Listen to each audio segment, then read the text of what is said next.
Hello children, we have already completed the plant study and now we will be starting a new chapter today, that is the circulatory system. Now before we begin with the chapter, we need to know what is the need for the circulatory system. Why we should have circulatory fluids in our body. So if you look at all the systems one by one, we start with digestive system. Digestive system digests food into essential nutrients. Now these nutrients don't just have to be limited to the organs of the digestive system. They have to be given to each and every cell in the body. So for transporting that, you need a circulatory fluid. If you look at respiratory system, respiration is a process in which we take in oxygen, give out carbon dioxide. So that oxygen and carbon dioxide doesn't have to remain up to the lungs and the respiratory organs. It has to go to each and every cell. Again, that is done through circulatory fluids. In excretory system, water, salts, nitrogenous wastes. From endocrine system, the hormones which are being produced by the various endocrine glands, all these things have to be transported to each and every cell, and that is why there is a need for circulatory fluid in our body. Now inside human body, the fluids which are present, there are three types of fluids present. First is blood. Now blood flows in heart and in blood vessels. Blood vessels are arteries and veins. Then there is tissue fluid which flows between cells in the tissues. And the third category is lymph, that flows in the lymph vessels and lymphatic organs. Which are the lymphatic organs? Like spleen and tonsil. These are the lymphatic organs. So these are the three types of body fluids which circulate. Two types of fluids are present in our body, circulating and non-circulating. So its circulating body fluids are blood, tissue fluid and lymph. Okay. Just like we have circulatory fluids, we have certain non-circulatory fluids also in our body. For example, the synovial fluid which is present in the skeletal joints. Vitreous humor, it is present in eye. So these are they stay in the place where they are found. They don't circulate.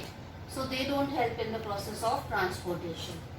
Now if you look at the human blood, it flows in closed vessels, in arteries and veins only. So the circulatory system that is found in humans, it is called as closed circulatory system. Whereas in insects and other arthropods, the fluid which is circulating and transporting things, it is found in open spaces. So this type of circulatory system, it is called as open circulatory system. Now let us start with blood. Blood is a circulating fluid. The color of blood in the artery, it is bright red, and in vein it is dark red. In human body there are 5 to 6 liters of blood. The taste of the blood is saltish. pH ranges from 7.3 to 7.5. If you look at the functions of blood, it performs two types of functions. First is transport. So what are the things which are being transported? Like I already told you, food from digestive organs to tissues. Oxygen. Oxygen is transported through red blood cells. They have a pigment called hemoglobin. That pigment combines with oxygen to form oxyhemoglobin. And in this way, from the lungs, oxygen is carried to each and every cell in the body. Carbon dioxide is also transported. Again the hemoglobin pigment combines with carbon dioxide to form carbaminohemoglobin, and now this carbon dioxide is coming out in each cell, and from cell it is carried through the blood to the lungs and then out of the body through the process of respiration.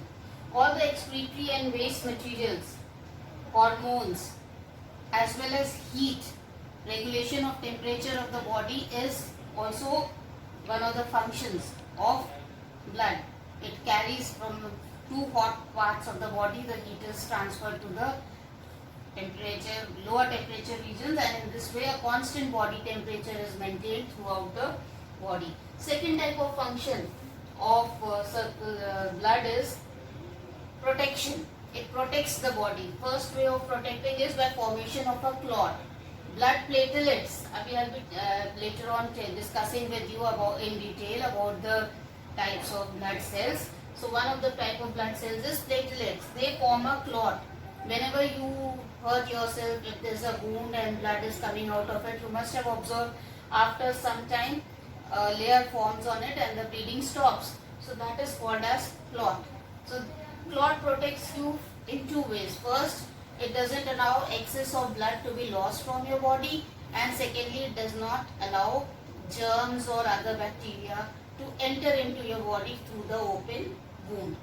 Second way of protection is the white blood cells, they engulf bacteria. This is called as phagocytosis, and they kill it. They do not allow the bacteria to harm you.